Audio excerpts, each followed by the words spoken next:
La fin de l'année 2020 est proche, et vivement qu'elle arrive puisqu'on ne va pas se mentir, elle ne nous a pas gâtés cette année-là. Et qui dit fin d'année dit nouvelle année, et donc nouvelle sortie attendue. L'occasion pour nous du coup de vous parler des 12 titres les plus attendus sur la nouvelle génération de consoles, les PS5 et Xbox Series. Bien entendu pour cette vidéo, nous ne prendrons en compte que les jeux ayant une date de sortie fixée à 2021. Il y aura donc ni Hellblade 2 ou encore The Elder Scrolls 6. Salut les gens, c'est Max, j'espère que vous allez bien, et c'est parti, je lance le jingle.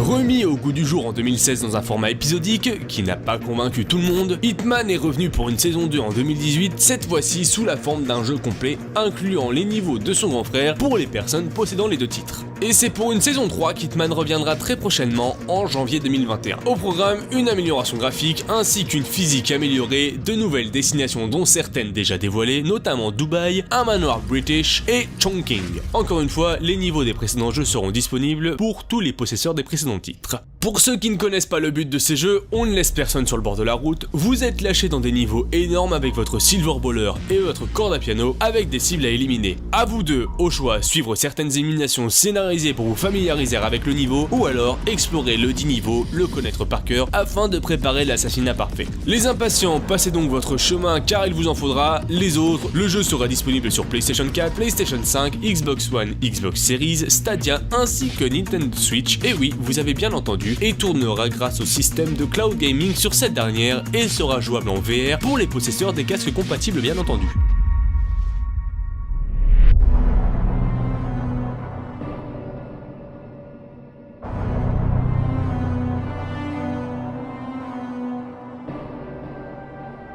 On l'attendait depuis longtemps et il est enfin là, enfin façon de parler, puisque la date de sortie du titre sorti en 2007, Stalker 2 n'est pas encore sorti et ne verra pas le jour avant 2021, ce qui reste assez vague. C'est donc plus de 12 années après son prédécesseur que ce jeu verra le jour sur les supports de Microsoft, les Xbox Series et PC. On ne sait encore pas grand chose du jeu, si ce n'est qu'il tournera sous Unreal Engine 4, ce qui est assez dommage quand on y pense, puisque des démos techniques d'Unreal Engine 5 ont été effectuées pour montrer le plein potentiel des consoles next-gen.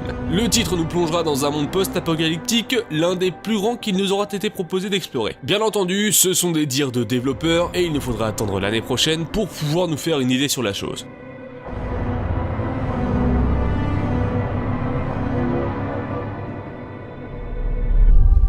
You sense the power that flows through this land. Yet you do not fully understand it.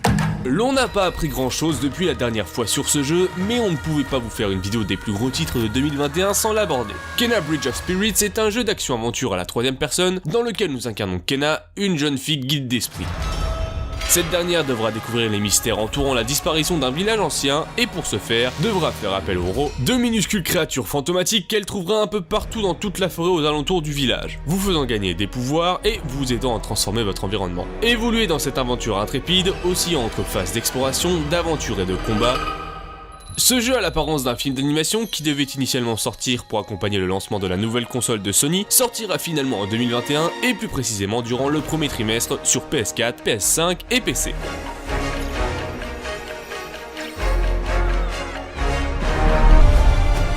Il est temps aujourd'hui de bâtir votre propre histoire dans ce lieu mythique et peut-être même de façonner le futur du monde des sorciers. Nous avions presque oublié à quoi il ressemblait, et en effet, l'univers créé de toutes pièces par J.K. Rowling était absent de nos consoles depuis 2011. Nous avons eu droit à quelques jeux mobiles depuis, mais rien de bien intéressant. Et depuis quelques années, les rumeurs se faisaient de plus en plus grosses quant à l'arrivée prochainement d'un nouveau jeu Harry Potter. Et quelle ne fut pas la surprise lorsque, durant le PlayStation Event de septembre, l'on découvre à Hogwarts Legacy l'héritage de Poudlard. Ce jeu est développé par les studios Avalanche Software, se déroulera à la fin des années 1800, soit près d'un siècle avant les événements d'Harry Potter, nous comptant une histoire inédite. Le titre sera un RPG dans lequel notre personnage est un élève arrivant à l'école des sorciers pour sa 5e année et a une capacité inhabituelle lui permettant de maîtriser une magie ancienne et détenant la clé d'un ancien secret qui menace de déchirer le monde des sorciers. Ici, comme dans tout bon RPG, vous créez votre personnage de son apparence jusqu'à ses origines, sans de bourbe, sans pur ou sans mêlée, et comme tout bon sorcier, assisterez à des cours de potions, de botanique et bien d'autres encore, le tout desservant une histoire inédite. Le jeu vous fera évoluer à Poudlard, mais aussi aussi ses alentours, notamment Préolard, la forêt interdite et d'après certaines rumeurs, le ministère de la magie. 2021 sera donc l'année de tous les fans d'Harry Potter, mais par contre aucune date de sortie précise. Axio, patience.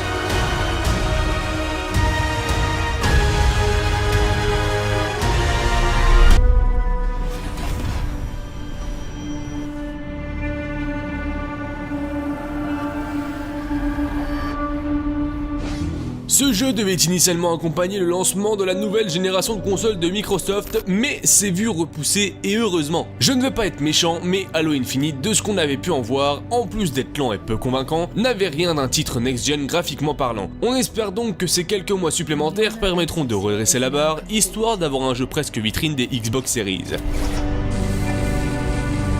Ce titre, en plus de proposer une campagne solo, proposera également un mode de multijoueur disponible à part, et qui plus est, en free-to-play. Aucune date de sortie précise pour l'instant, si ce n'est 2021, mais cette date peut être amenée à changer si jamais le résultat n'en est toujours pas convaincant. Bonne nouvelle en tout cas, l'auteur des Halo chez Bungie, Joseph Staten, a fait son entrée en scène chez 343 Industries, et devrait donc nous proposer un nouvel opus raccord dans la continuité narrative des précédents jeux.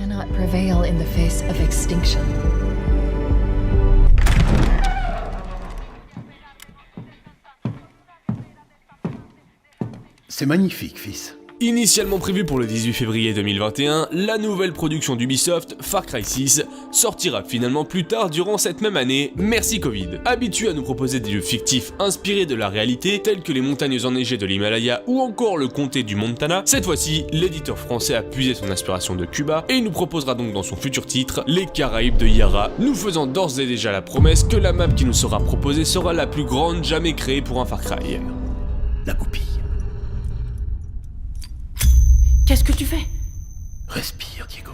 Après avoir créé l'un des méchants les plus charismatiques du jeu vidéo, je veux bien entendu parler de Vaas, puis Pagan Min et Joseph Seed, Ubisoft a engagé une pointure pour incarner son nouvel antagoniste, Anton Castillo, joué par Gus Fring de Breaking Bad. Le joueur quant à lui incarnera Dani Rojas, soldat d'une guérilla, luttant pour la liberté et tentant de mettre fin au règne de ces derniers. Pour la première fois de la licence, vous n'incarnerez donc pas quelqu'un atterri là par hasard, mais bien un local qui, contrairement au protagoniste de Far Cry 5, sera doublé. C'est à peu près tout ce qu'il y a à dire sur ce titre, qui devrait, comme je le disais précédemment, sortir en 2021.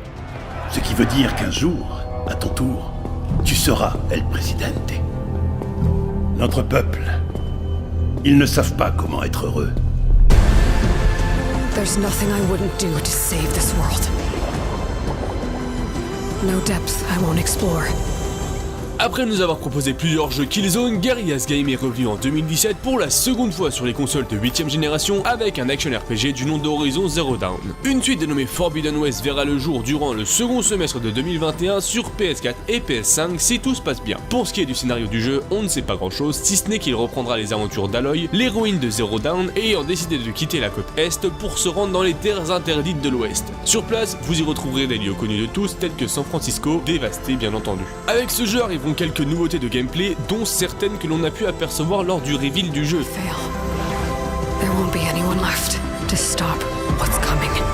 L'héroïne Aloy par exemple, pour ajouter une nouvelle dimension à l'exploration, aura la possibilité de nager sous l'eau et tout comme son prédécesseur, pour ne pas vous faciliter la tâche, plusieurs créatures robotiques feront leur apparition, bien que le bestiaire de Zero Dawn ne soit déjà bien garni. Patience est maître mot dans l'attente de ce jeu, puisqu'il vous faudra attendre au minimum 1 an avant de pouvoir l'avoir dans votre salon.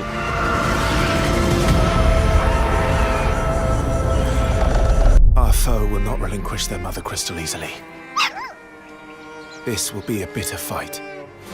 On ne la présente plus, la série Final Fantasy est connue de tous et reviendra l'année prochaine pour un 16e opus principal. Toujours développé par Square Enix, cet action RPG nous plongera dans la peau de Clive Rosfield, jeune homme chargé de protéger son frère Joshua lors d'une guerre opposant les 6 royaumes s'affrontant pour le contrôle des cristaux. Aucune fenêtre de sortie ni de grosses informations pour ce jeu, la seule chose dont nous soyons sûrs, c'est que de base, le jeu a été annoncé pour PlayStation 5 et PC, en tout cas c'est ce que laissait entendre le thriller dévoilé lors du PlayStation Event de septembre, mais Square Enix a rapidement rattrapé le tir en annonçant que non, ce titre serait exclusif à la console de Sony. Attendons donc gentiment 2021 pour en apprendre plus sur le jeu et pour enfin pouvoir poser la main dessus. If we cannot get to... Right, the ship. I mean, we can't be that far. I have it in my sight. Ratchet & Clank est l'une, si ce n'est l'exclusivité grand public la plus populaire de PlayStation. Cette licence a vu le jour en 2002 sur PlayStation 2, puis 14 années plus tard, en 2016 pour les non-matheux, elle fut rebootée sur PS4. C'est avec une toute nouvelle histoire que ce jeu, annoncé durant le PlayStation Event de juin, reviendra sur PlayStation 5 l'année prochaine. L'on aura droit au retour du Lombax et de son acolyte robotique, peu après les événements de Ratchet & Clank Nexus. Un méchant arrive alors en ville et endommage le tissu de l'espace-temps, provoquant une éruption de failles dimensionnelles dans l'univers tout entier. Plongez-vous alors dans ce chaos intergalactique dans le but d'affronter ce grand méchant, voyageant de failles en failles et donc de dimensions en dimensions. Durant ces péripéties, vous aurez l'occasion de rencontrer des environnements qui vous seront familiers ainsi que des personnages récurrents à la licence, mais le jeu vous introduira bien évidemment de nouvelles têtes, notamment une résistante Lombax déterminée à éradiquer la menace robotique.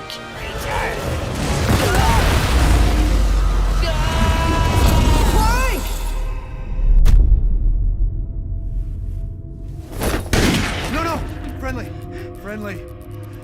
Who are you? Who sent you? Après avoir exploré la réalité virtuelle avec Resident Evil 7, sorti en 2017, puis avoir sorti 2 remakes des second et troisième opus de la licence, Capcom reviendra en 2021, non pas pour un énième remake, mais bel et bien un nouveau titre, Resident Evil 8 Village. Annoncé durant le PlayStation Event de juin, le titre mettra en scène pour une seconde fois Ethan Winters, protagoniste du précédent titre, histoire d'en apprendre un peu plus à son sujet. Ce dernier est enlevé par Chris Redfield, nom qui vous dira sûrement quelque chose, et devra, après avoir été abandonné dans le village, qui aura une importance majeure dans le jeu, trouver des réponses à ces questions. Avec ce titre, Capcom revient à la vue FPS qui avait été utilisée pour l'opus de 2017, renforçant l'immersion et décuplant les émotions ressenties grâce à une ambiance pesante et très effrayante. Rendez-vous donc courant 2021 pour la suite de cette licence connue de tous, à la fois sur PlayStation 5, Xbox Series et PC.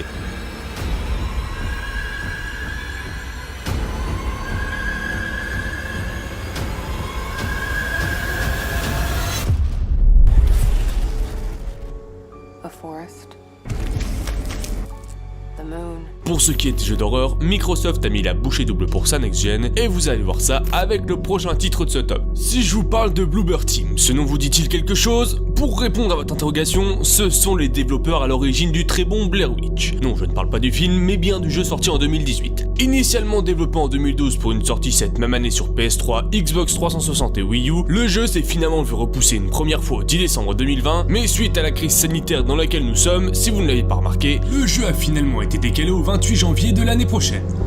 Worse. I can lick them. Ce titre d'horreur psychologique à la troisième personne vous fera incarner Marianne, médium, que c'est étonnant, pouvant voyager dans le royaume des esprits afin de résoudre des énigmes, affronter des adversaires ou encore ouvrir des passages. Il ne vous reste donc qu'un gros mois à attendre avant de pouvoir poser les mains sur ce jeu qui sortira sur PC et Xbox Series.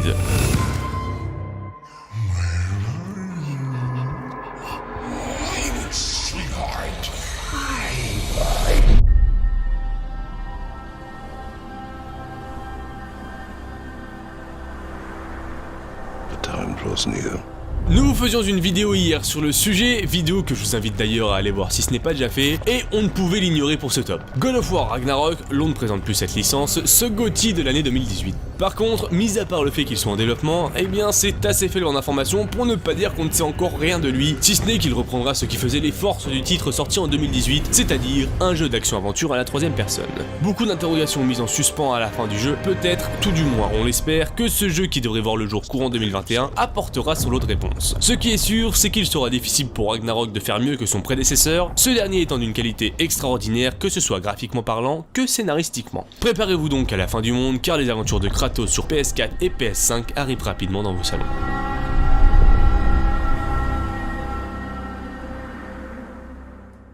C'en est fini pour ce top des jeux à venir sur la nouvelle génération de consoles. Si jamais vous avez d'autres jeux que vous attendez énormément, n'hésitez pas à nous les mettre en commentaire. On se fera un plaisir de lire tout ça. Si la vidéo vous a plu, n'hésitez pas le petit pouce bleu juste en dessous, l'abonnement et le partage si ce n'est pas déjà fait. C'était Max pour JVM en direct de vos écrans.